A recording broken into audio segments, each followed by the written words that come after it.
जिसका सपना हम सब ने पिछले चुनाव में ये देखा था, जैसा कानाराम जी और जयराम जी ने कहा, तो मेरे दिमाग में भी आई कि आप चाहे नागौर से शुरू होकर सीकर और इधर डीडवाना चले जाओ, एक भी कोई कॉलेज बीच में नहीं पड़ेगा, कोई महिला महाविद्यालय बीच में नहीं पड़ेगा।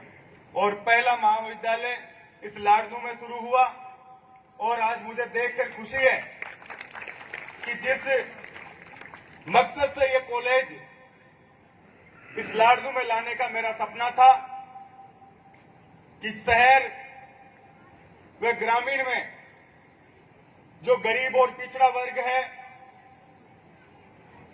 जो शिक्षा से वंचित परिवार है, वो अपनी बच्चियों को सुजला कॉलेज दूर होने की वजह से, दूसरी कॉलेजें नहीं होने की वजह से पढ़ाते नहीं थे।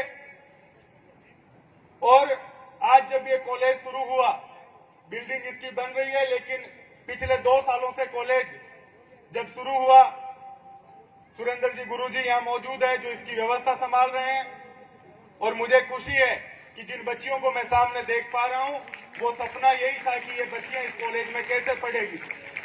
आज जब ये कॉलेज शुरू हो रहा था तो हम लोग बिल्डिंगें बना दें, बड़े बड़े भवन खड़े कर दें, उद्घाटन कर दें, लेकिन उस बिल्डिंग, उस संस्था का उपयोग जब होगा, जब वो पूरी तरीके से वहां की जनता के काम आएगी।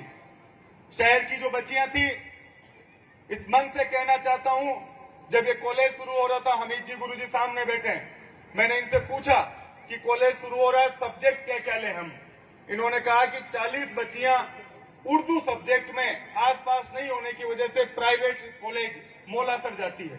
और आज मुझे ये कहते हुए खुशी है कि शहर की 150 बच्चियां, 202 में से शहर की 150 बच्चियां यहां आज हमारे बीच बैठी है। और जब ये कॉलेज शुरू हुआ,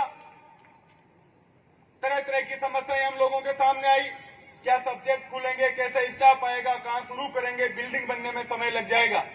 लेकिन सबकी तत्परता रही, शहरवासियों का आशीर्वाद रहा कि आज जोरी स्कूल में ये कॉलेज शुरू हुआ और अगले 6 महीने में पूरी बिल्डिंग बनकर इन बच्चियों को सुपुर्द हम इस लाडनू में कर देंगे।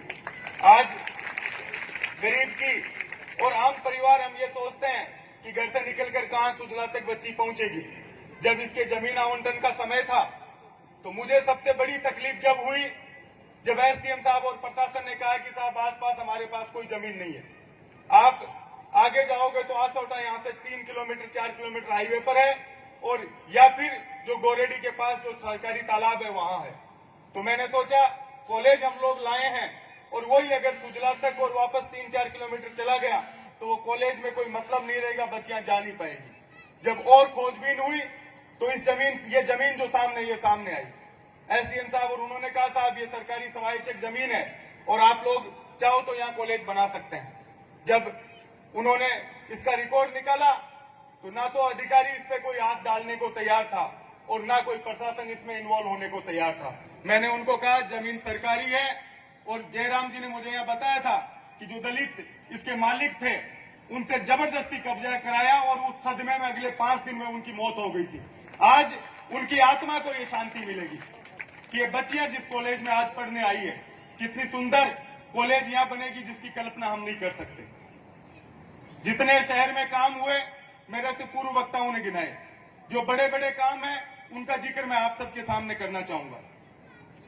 200 करोड़ की, लगभग 200 करोड़ की लागत से शहर में सीवरेज बनी, 13,000 घर उससे जुड़ेंगे, शहर के जो कनेक्शन उसमें होंगे, और उसके ऊपर 100 किलोमीटर से ज्यादा सड़कें वापस जो सीमेंटेड थी वो वापस शहर में हुई।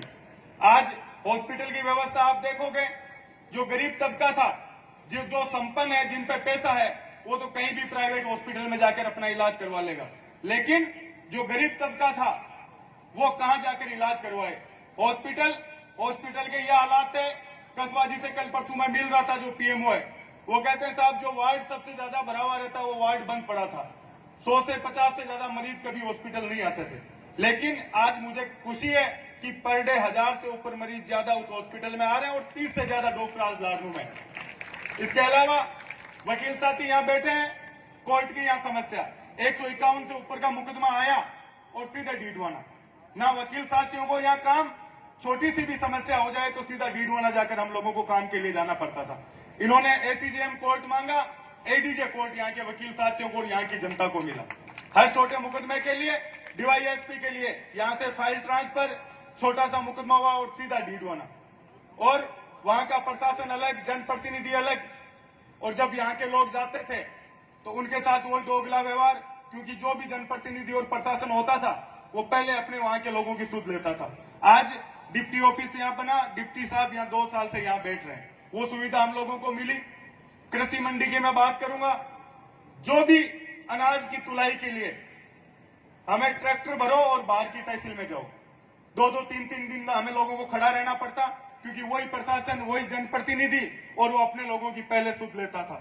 आज 5 साल हो गए कि मूंगफली की सबकी तुलाई लाडनू में हो रही है और कृषि मंडी बनकर तैयार यहां होगा।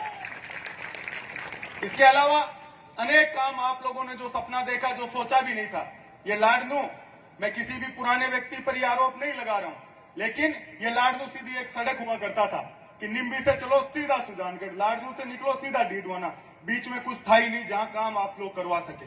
आज सारे काम आप लोगों के यहाँ शुरू हुए। प्रशासनिक और न्यायिक सेक्टर में ये लाडनू मजबूत हुआ, चाहे उप तहसीलों का मामला हो, नए थानों का मामला हो, स्कूलें खुलने का मामला हो, सारे काम आप लोगों की हमने किए। और इस मंच से मैं सिर्फ आप लोगों से यही निवेदन करना चाहूंगा कि आप, सामने चुनाव है, एक बार वैसे जनता ज्यादा समझदार होती है, लेकिन फिर भी आप लोग एक बार तोल मोल जरूर करें। पिछले 5 साल का शासन आपने देखा किस तरह से गुंडागर्दी और बदमाशी के नाम से ये लाडनू जाना जाता था। यहाँ एसएचओ लादू सिंह को खुद को साम्राज्य में गोली लगी, जनता कहां सुरक्षित रहती थी। इंद्रचंद अपहरण कांड यहाँ हुआ और एक एसएचओ यहाँ आया नागरमल, कितने मुस्लिम भाइयों को झूठे मुकदमे में उसने पैसों के लिए फंसाया। जब भी तरह तरह का प्रशासन आप लोगों के बीच में था। भाजपा के लोग आज जो मुंह से बयान देने लगे हैं, विरोध करने लगे हैं, मैं उनसे पूछना चाहता हूं कि 5 साल आप कहां थे? एक भी विरोध प्रदर्शन आपने भाजपा का यहां देखा? विपक्ष मजबूत होगा तो हम लोग कोई कमी करेंगे तो उसमें हम लोगों को सीख मिलेगी। लेकिन 5 साल सोते रहे, अब 25 आया गुरुजी, 25 एक डोला पर टंग रहे, जत्ता गांव है बत्ता ही कैंडिडेट। और परिवर्तन यात्रा देखिए आप, खटे गाड़ी रुक रही है, कोई आडो आ रहे, कोई लाल भाग रहे, खटे कौन भाषण दे रहे, समझिए लोगन को नहीं आ रही। और अब नयो फिर ले कि दलित समाज ने उल्टो कर दो, 2 जाट नया लड़ा दो, मुस्लिम नया लड़ा दो और वोट बांट दो। आप लोगों ने बात न समझनी पड़ी। अगर मैं आप लोगों के बीच में रही हूं और आप लोगों की सेवा करी हूं, आप 5 साल सेवा करो लोगों की। हारेड़ा आदमी भी चुनाव जनता को सामने है, कई बार कुछ भी परिस्थिति बने, लोग कौन दे वोट, फिर भी जनता ने छोड़ नहीं जाना चाहिए। लेकिन आज 5 साल कोई बारे को निकलो, अब तरह तरह का षड्यंत्र ले रहा है कि कुछ भी लाओ, लेकिन जनता अति समझदार है, बस सब जाने कि कौन तो वहां के बीच में रही हो और कौन बंद कमरा में आपका काम दाम में लागे रही और अब आज चुनाव में बनती के चीज है। और ये मंच कहना चाहूं कि तरह तरह की भ्रांति फैल रही है कि टिकट पीसा मुड़ गई। कांग्रेस अति कमजोर को नहीं, पिछली बार भी एक फौजी का बेटा टिकट देर भेजी जब बहुत पिछड़ा हटा टिकट की लाइन में। तो आप लोगों ने समझने की जरूरत है, कांग्रेस अति कमजोर को नहीं की भी टिकट पीसा बंट जाए।